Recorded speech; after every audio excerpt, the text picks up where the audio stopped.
हेल' लोगोफोर बे समाव मोनसे गोदान भिडिअ लाबोदों आरो बेयो जोबोद जोंनि रंजाथाव बाथ्रा बे जाहैबाय नोंथांमोना नुखाबाय जानो हागौ जोंनि बर'निफ्राय देग्लाय सासे पद्मश्री एवार्डनि थाखाय सासे बिथाङा सायख'जाबावबाय बेयो जोबोद मोजां जोंनि थाखाय जोबोद गोजोनथाव आरो थुलुंगाखांथाव आरो बेखौ जोबोद मोजां मानसि एबा जोबोद मोजाङै बान्थाखौ सायख'नाय जादों बेखौ जोङो मिजिंथिनो हादों जेरैहाय बाहाय नुनो मोननाय जादों बिथाङानो जाबाय नोंथांमोना नुदों पद्मश्री एवार्ड बे बिथां सावगारियाव थानाय मानसिखौ नुनाय जादों नोंथांमोनहा जायखौ नुदों दा बिथांनि सोमोन्दै दा मोनथिलांगोन फारि फारियै नाथाय बिथांनि बागै आरो पद्मश्री एवार्डनि बागै जोङो गासै डिटेल्स नोंथांमोननो होग्रोनो आखायाव लानाय जादों दा बेखायनो नोंथांमोना गासैखौबो नायलांजोबगोन बेखौ मिजिंथिनाय जाबाय बिथाङा मोननाय जादोंमोन जोंनो 4थि नाम्बाराव बिथाङा मोनदों आरो बिथांनि बिथिङा जादों एग्रिकालचार सेक्टर अर्थात आबाद मावनायनि बिथिङाव बिथाङा मोननाय जादों बेखौ सायख'नाय जादों दा बिनि बागै जोङो लासै लासै मिथिलांदिनि दा गिबियाव जोङो पद्मश्री एवार्ड बेखौ जोङो मिथिना लाग्रोदिनि पद्मश्री एवार्डआ जाहैबाय जोंनो मा होनो आबाद बिथिङाव होग्रा समाजनि खामानि मावग्रा बिथांनो होयो आर्टआव खामानि मावग्रानो होयो इडुकेसन सोलोंथाइनि खामानि मावग्रानो होयो इन्डास्ट्रियाव खामानि मावग्रानो होयो थुनलाइनि खामानि मावग्रानो होगोन साइन्सनि एक्टिंनि मुलिनि एबा मेडिसिननि बिथिङाव आरो ससियेल सार्भिस समाजारि हाबा मावनाय आरो पाब्लिक एफेयार्स माने पाब्लिक एबा सुबुंफोरनि मोजां मावनाय मानसिफोरनि थाखाय बेफोरखौ होनाय जायो आरोखि दा बिनि बागै जोङो फारि फारियै आरोबाव साबसिनै मिथिलांबावनि नैबे जाहैबाय पद्मश्रीनि मेडेल नोंथांमोनहा नुदों बेखौ दा बे मेडेल बेनिफ्राय बेयो मोनसे भारतनि सुबुं बान्था जायखौ मा होनो सिभिलियान एवार्ड होनना बुंनाय जादों बिनि उनाव जोङो नायदिनि बेखौ जोङो मालानिफ्राय माब्ला होजेना जों नायसै बेखौ 1954 मायथाइयाव होजेननाय जादों नोंथांमोना नुदों 1954 मायथाइयाव बेखौ होजेननाय जादों 70 बोसोरनिबो बारा जाबाय फार्स्टआव 1954आवनो होनाय जादों आरो दिनै एबा 2024 मायथाइयावबो बेखौ होनो आखायाव लानाय जाबाय दा बेफोरो जोबोद इम्परटेन्ट स्टुडेन्टफोरनि थाखाय ओंखायनो नोंथांमोननो फोसावनाय जादों दानिया बे बान्थाखौ बोसोरफ्रोमबो जोंनि हादोरगिरिनि आखाइनिफ्राय गथायनाय जागोन आरो बेखौ राष्ट्रपति भवनाव बेखौ बेखेवनाय जायो एबा होनाय जायो मोनफ्रोमबो मार्च आरो एप्रिल दानाव बेखौ होनाय जायो दा बेखौ जोङो बै समाव होनाय समाव नुनो मोननाय जागोन नोंथांमोना निउसावबो नुगोन दा बेनिफ्राय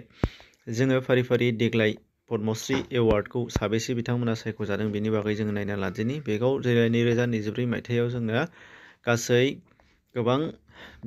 बिथांमोनहा सायख'जादों जेरै 110 सा बिथांमोनहा गेदेमाफोरा पद्मश्री बान्थानि थाखाय भारत नाङैनो सायख'जादों गुबुन गुबुन बिथिङाव गुबुन गुबुननि दा बे लिस्टआ बाहाय दं नोंथांमोना नायनो हागोन आरो बेनिफ्राय नोंथांमोना गावबा गाव बे लिस्टखौ नायना लादो जोङो आसामनिफ्राय दङ नै श्री द्रना भुयान दङ बेनिफ्राय जोंनि थाबाय सासे दा नामगोन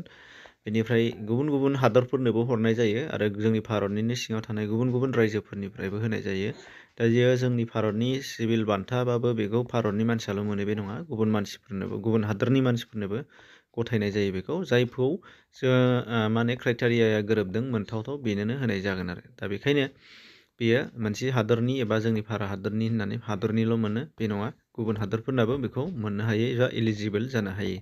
बेनिफ्राय जोङो फारि फारि बे नोंथांमोनहा लिस्टखौ डेसक्रिपसनाव लिंक मोनगोन बेजों थांनानै नायबानो जाबाय बेनिफ्राय दानिया जोङो फारि फारि जोंनि बर'निफ्राय मोननायफोरखौ जोङो नायदो नोंथांमोनहा बाहाय नुनो मोननाय जादों फार्स्टआव नुदों नोंथांमोनहा नायदो मदाराम ब्रह्म बेखौथ' जोङो बयबो मिथिखाबाय मदाराम ब्रह्म बिथाङा फार्स्टआव मोननाय जादों आरो बिथांनि माने मोननायनि जाहोना जाहैबाय बिथाङा समाजारि खामानि मावोमोन भिडिअ'मोन बिथाङा आरो बिनि सोमोन्दैथ' जोङो मिथियै गैया साफ्रोमबो लेखायावनो मोनो आरो बिथाङा गिबिसिन गाव हारसिङै लिरनाय खन्थाइ बिजाब बर'नि गुदि सिबसा आरो आर'ज बे खन्थाइ बिजाबखौ लिरनायनि थाखाय बिथाङा बे पद्मश्री बान्थाखौ सायख'जादों आरो 1988 मायथाइयाव बिथाङा सायख'जादों आरो बिथांनि पद्मश्री बान्था मोननायनि जायनाखि बिजाब एबा बर'नि गुदि सिबसा आरो आर'ज बेखौ डक्टर सुरत नार्जारि बिथाङा इंराजियाव राव सोलायदों बिनि उनाव बिथाङा मोननो हानाय जादों दा बिथाङानो फार्स्ट पद्मश्री बान्था मोनग्रा बेखायनो बेखौ पद्मश्री मदाराम ब्रह्म होननानै जोङो मिथिनाय जायो बेनिफ्राय नेक्स्टआव जोंनो मोननाय जादों नोंथांमोना नुदों डक्टर कामेस्वर ब्रह्म बिथांखौथ' जोङो बयबो मिथियो दाबो दं बिथाङाथ' आरो बिथांनो 2016 मायथाइयाव होनाय जादों समाजनि हाबा मावनायनि थाखाय बिथांनो होनाय जादों आरो गुबुन गुबुन बिथिङाव सासे राफोद लिरगिरि हिसाबैबो बिथांनो होनाय जादों। नोंथांमोनहा सिनायखायो बेखौबो। बिनि उनाव नेक्स्टआव थार्डआव मोननाय जादों जोंना डक्टर मंगलसिं हाज'वारि। बिथाङा 2024 मायथाइयाव मोनदों। बिथाङा सासे सोलोंथाइगिरि हिसाबै मोननाय जादों। बिथाङाबोथ' दाबो दङ, सिनायखायो जों बयबो बिथांखौ, आरो समाजनि खामानि मावगिरि बिथाङा। बेखौ सायख'नानै होनाय जादों। आरो दानिया लास्टआव दहाय जोङो फार्स्टनिफ्रायनो नेबाय थानाया जाहैबाय, बिथाङा जाहैबाय सर्बेस्वर बसुमतारी। 2024 देग्लायनि थाखाय बिथाङा सायख'जादों आरो बिथाङा बिजिनिनि होननाय जादों बिथांखौ। आरो बिथाङा सासे जोबोद गोख्रों आबादारि। दा बे दहायनि जोंनाव बर'फोरनियाव 3 मानसिफोर जों मोनबोदोंमोन। बे बिथिङाव जोङो समाजारि हाबा मावग्रा गेदेमा सुबुं हिसाबै जोङो सिनायजाबोनो मोन्दोंमोन। नाथाय जोंनो दा सासे आबादारि बिथिङावबो आबादखौ मोजाङै दैदेनबाबो जोङो सासे गेदेमा सुबुं होननानै सायख'जायो, सिनायजायो। बेखौबो जोंनो नैबे सर्बेस्वर बसुमतारी बिथाङा फोरमान खालामना होदों। दा बेखायनो नोंथाङा जि जायगायाव खामानि मावदों, बे जायगानि बे खामानिखौ गोसो होनानै मोजाङै समाजनि जौगानायनि थाखाय, नोंनि जौगानायनि थाखाय जुदि गोसो होनानै खामानि मावोबा माबा मोनसे मोननो हागोन, एबा बेखौ समाजा बा